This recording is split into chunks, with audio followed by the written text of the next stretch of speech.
এই যে না মাংস আনছি। তুই মাংস আনছো? আমি তো শুধু কাটতেছি না। মাংস আনছি। কতদিন পরে খাবো না? হ্যাঁ ছেড়ে নেই। ডালো এগুলা কি আনছো তুমি? মাংস। এটি মাংস? হ্যাঁ ভগবান, আমি ওরা পেঁয়াজ রসুন নিয়ে বসলাম কাটার জন্য। আমাকে মাংস আনবা, মাংস রান্না করুন। তুমি পেঁয়াজ রসুন কাটা শুরু করে দিছ? আজ আমার রসুন ছুঁড়েছি আমি। ই রাম এখন আমি ঠ্যাং রান্না করবো না তো। এই যে না আর একটা আনছি।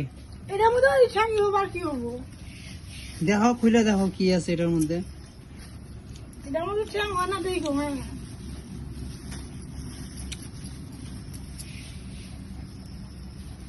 এটার মধ্যে এতটুক মাংস আর পানি শুধু কতগুলা। মাছ আনছি তো, ওই যে মাছও আনছি।